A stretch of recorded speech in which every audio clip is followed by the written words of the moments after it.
the West. Like a lot of Americans don't know a lot about us, about the Middle East. I'm Iranian and American. I'm there. I know that you know, I've traveled here. There's so much we laugh.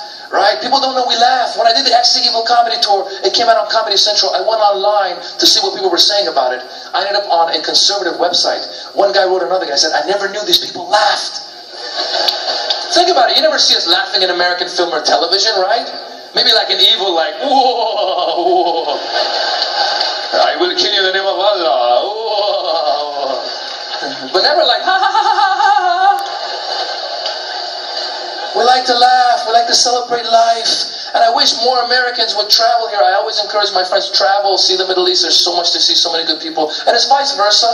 And it helps stop problems of misunderstanding and stereotypes of happening. So true. Well, his 2015 memoir, I'm Not a Terrorist, but I've played one on TV, details life growing up as an Iranian American and his struggles working in Hollywood. Jobrani says he and his fellow Middle Eastern American entertainers are often typecast in the stereotypical roles of villains and terrorists. In his bold new comedy film, Jimmy Westwood, American Hero, he parodies these stereotypes and shows that people of Middle Eastern descent can also be leaders, heroes, and most importantly, just normal human beings. Here with me now is Maz Jobrani. Maz, great to have you on the show. Thanks for having me, man. Yeah. I appreciate being here. You're hilarious. I mean, in so many ways. But I mean, it's so nice to see when comedy can address really serious issues, right, of stereotypes and racism. Yeah, absolutely. I think comedy, you know, I've been a fan of comedy since I was a kid. Yeah. I was a big fan of Eddie Murphy's when I was a kid. Yep. And I wanted to be like him. But then once I started doing stand-up about 18 years ago, I started listening a lot more and watching a lot more of Richard Pryor, George Carlin, some of these guys who were getting old political. School guys. The old school guys, but they got political and they had social commentary.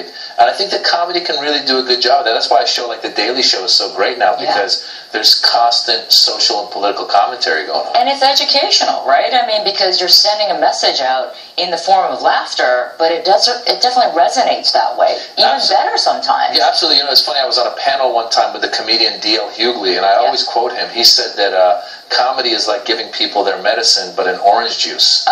That's perfect. That's brilliant. Yeah, so they don't taste it. Right. You know what I'm saying? I mean, I think a lot of times people are more open to listening to a message that comes through comedically as opposed to just listening to a politician speak. Totally agree. Right away, you're biased against what they're going to say. Exactly. But when you're there laughing at a comedy club or at a theater, you might not even realize that the guy's sending a message until later on in the car you go, oh wait, he was trying to get a point across. And you actually remember it because it was so dang funny. Yeah, right? And I think one of the more important things too is as a comedian and an actor of Middle Eastern descent, for me, it's that, you know, comedians and actors from that part of the world in America, it's a relatively new thing. Yeah. When I first started 18 years ago, there weren't any other Middle Eastern comedians. There was a handful of us. Right. Now there's a lot more. So the thing that's interesting has been, I think it's important for audiences to come to a show and sit with an audience with people from that background and laugh with them.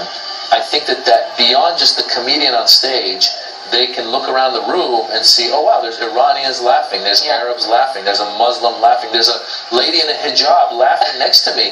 I think it blows people's minds. Well, before we get to talking about how you're trying to break these stereotypes, let's go back a little bit to your childhood. Your family immigrated when you were 6 years old? Yeah, we were 6 years old, right around the time of the Iranian Revolution. Right. We moved from Iran to America.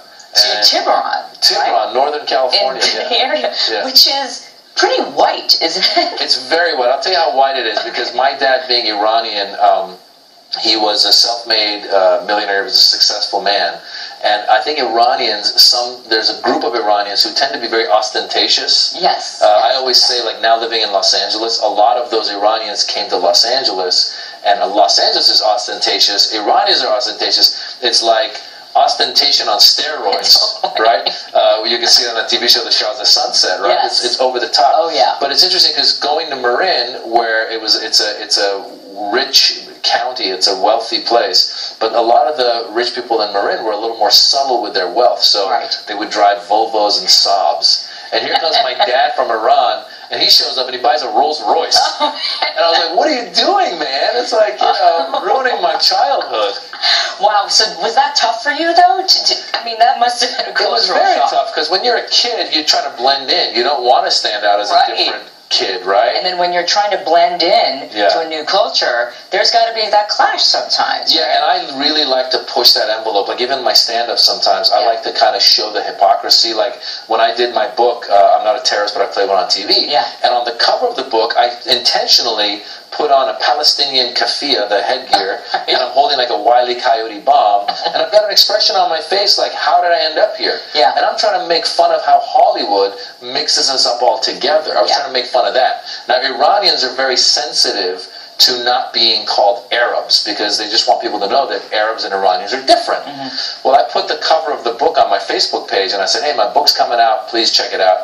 And some Iranian lady sent me an email on Facebook, why are you wearing Arab headgear on the cover of your book? We are not Arabs, we are Persian. I had to write her back. I was like, calm down, lady, I'm trying to make fun of Hollywood. Right. And it was just funny, this back and forth that I had with this lady, and I was trying to point out that, I understand that the world needs to know that we're different, but I feel that your approach to it, this lady's approach, is somewhat racist. You're trying to say we're better. Right. Why are you mixing us up with these people, these savages? And I was like, you need to check yourself.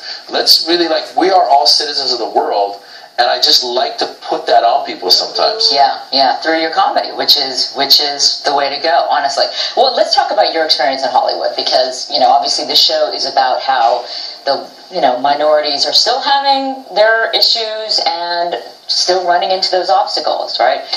For you, you've openly talked about that you guys are always cast as the villains, the terrorists, and all that. So tell me about it. Do you see a change at all, or do you see it getting worse, better? Well, I think that overall, my thought process is that I think when an immigrant culture comes from another country to America, the first generation that comes, the parents that come, they set up shop and they want their kids to be doctors and lawyers and engineers. Definitely. That's it. That's all they know. That's all they know. And they go, look, I fought in a civil war to get you over here. Right. You're not gonna be a comedian, right? I don't even know what that means. Right. Right. Your parents probably weren't psyched about that. They were not at all. Yeah. Okay. So, but what's interesting is, though, as we come to America and we assimilate, we realize that you can have a career in the arts. You can have a career in entertainment. And furthermore, we realize that you can have a voice. And I think I'm seeing more and more people from these backgrounds, whether it's Iranians or Arabs or Muslims or even like Asian Americans. There's a lot of people that are getting in behind the scenes. Yes. And once we have people behind the scenes, then I think we start telling our stories a little bit better. Right. I don't necessarily blame Hollywood, because I'm sitting there going, look, if I'm a guy who's never had an experience with, I don't know any Middle Easterners, I don't know Muslims, I don't know Arabs, I don't know Iranians, I'm writing a movie that's taking place during the Iraq War, well, I'm going to make all the Iraqis bad guys, because they were the bad guys. Yeah. It just makes sense, because that's all I know.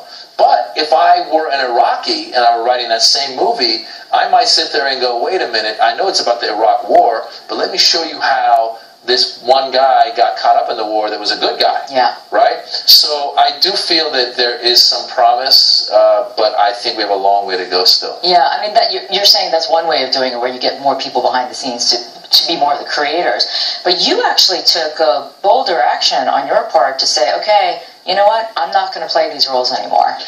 Yeah, what happened was, so early in my career, I did a couple of parts, like 2 or 3 parts where I played a terrorist. And that was just because I thought that's what you got to do. I thought, well, you get an audition, you go on the audition. I didn't realize you could tell your agents and everybody else, no, I don't want to do this. So, and also I had a day job, and I was trying to get out of the day job. So I thought, the more of these jobs I get, the more, first of all, I'm making money to help me get out of the day job. Right. But secondly, it's leading somewhere for my career.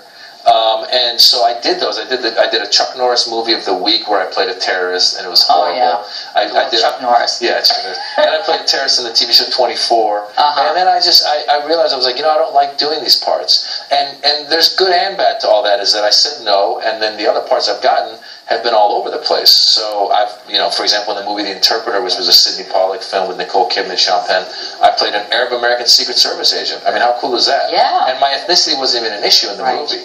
Right. And then I don't mind. I tell people I don't mind playing cab drivers or falafel shop owners, because I think they're those people exist, and I've seen them and I've met them. Yeah, they're real folks. Yeah, and so some people think like, oh, that's still stereotyping, but I go, you know what? That's closer to where I want to be. And really, I've just drawn a line on the terrorist thing. Yeah, which is understandable. But what do you think now?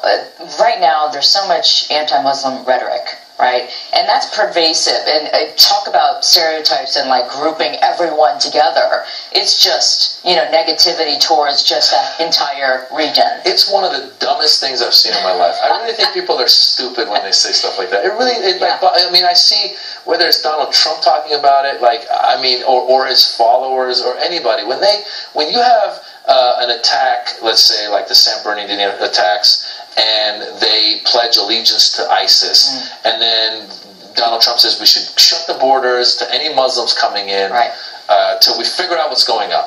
And it's just, I'm an immigrant. I came during the Iranian Revolution. That's when the hostage crisis happened. I would have been victimized probably under Donald Trump, because he probably, let's just say hypothetically, Donald Trump were president back then. And he said, we're going to shut the doors to any Muslims coming to America because Iranians have taken hostages. Right. Well, number one, a lot of the people leaving those countries, people that left Iran to come to America, were trying to get away from that government. Absolutely. We didn't support that government. Right. We are a lot more pro-American, or let's say pro-Western, and we want our freedoms. We came to America. Which is the case with a lot of immigrants. That's what the immigrants are coming coming to for. the land of milk and honey, where there's opportunity and freedom. Yeah, and listen, in all honesty, we have a big hand in a lot of the disasters that are going on in the Middle East. Like, if we hadn't attacked Iraq to start with, a lot of this stuff might not have happened, might not have played out the way it did. Yeah. And so when you have refugees coming to America for an opportunity, I would say a majority of those people are coming because they love the opportunity of America. They're getting away from wars. Yeah. Those are people that will be patriotic, that appreciate America. And for us to shut the door and go, no, you guys can't come in, and not look at the specifics of what happened. The guy who carried out that act, or the Orlando shooter, were born in America, or were American citizens. It's mind-boggling to me. It is. What I found interesting is that you wrote an op-ed, I think it was a column, where you talk about the Italian-American experience in the media. So Sopranos, right? They're a bunch of gangs. It was about the mafia, right? But the reason why that works, there's a balance, was that there was also comedies like Everybody Loves Raymond, a nice Italian-American family. Yeah. So you had that nice balance of good and bad, whatever. Yeah. But with the Middle Eastern community, there's not that kind of representation. Well, I think there's a couple of things. First of all, I know some people were upset about The Sopranos. Some Italians were upset about it. And like I said, you sit back and you go, well, at least you do have Everybody Loves Raymond, or you do have some other positive people in the media, whether it's actors like Al Pacino and Robert De Niro. Sure, they play gangsters or what have you, but still, they're worshipped in America. Yeah. So you have that going. I think that the problem with the media and Middle Easterners and Muslims and people from that part of the world is a high percentage of the time when you see us, it's just the negative. We don't have a sitcom. We don't have a show. I'm not sure if the networks are ready for it. I don't know how it would be done. There was a show called Little Mosque on the Prairie that was out in Canada for a little bit. Did well in Canada. They tried to bring it here. It didn't work. I did a pilot a few years ago. It was based on a book called Funny and Farsi. The author is Firouzeh Dumas, and she'd written a story about how her family immigrated to Newport Beach in the early 70s, and they were the only Iranians in Newport Beach. And it was actually a funny show, and we shot the pilot, and it didn't get picked up. It was kind of like Fresh Off the Boat, but with Iranians. Right. And so I think the networks are a little risk-averse when it comes to anything that might be too edgy in that way. And especially now, do you think? I think so. Do you think it's a worse situation now because of what we just talked about, because of all of this anti-Muslim listen, I mean, imagine if you had a family that were like a Muslim family show or something, right? I think if it were mid-season and they're working on it, there's probably even things that you think are not controversial become controversial. Like, for example, in my own stand-up, I do material about the LGBT community, and part of it is I'm trying to push that in front of, I know that there's like Iranians and Arabs at the show, and I try to. My joke is based off of Bruce Jenner becoming Caitlyn Jenner, and I talk about in the material. I go, I actually support it. I go, good for him. He knew he wanted to be a woman. That's amazing. I go, I can't decide what to have for dinner. This guy knew he wanted to be a woman, right? So, but my point I try to make in that joke is I try to talk about how. I try to put the mirror in front of them and go, don't judge, It's just, But again, after the Orlando shootings, that material became controversial because I knew that if I brought it up, people would be on edge a little bit. So if you take that now in the bigger picture, and you put it on a TV show, I'm sure the networks probably are a little wary of like, well, what happens if we have a Muslim family and there's something like this happen? Now we got to do an episode where the kid's being bullied, So I think they're a little wary of it. And Hollywood doesn't want to take too many risks, right? Because it's all about the bottom line. But speaking of Hollywood, you made this movie.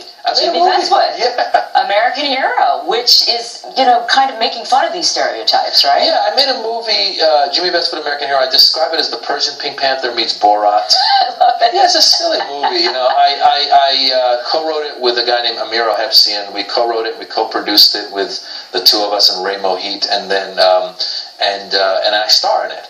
And our goal was, listen, growing up in Iran, the first 6 years of my life, but even after that, when I came to America, I was always a big fan of Peter Sellers' Pink Panther. Great series. Just loved him. Bumbling idiot. Totally. So we wanted to create a character of Middle Eastern descent that was a little bumbling, but saves the day. All right. Well, we have a clip. Oh, good. So why don't we take a look at it? All right. Mr. Jamshid, just call me Jimmy. What's your occupation? We are not here to occupy you. We only come in peace. I think we've got our guy. Jimmy Westwood. Like Clint Eastwood, but Westwood.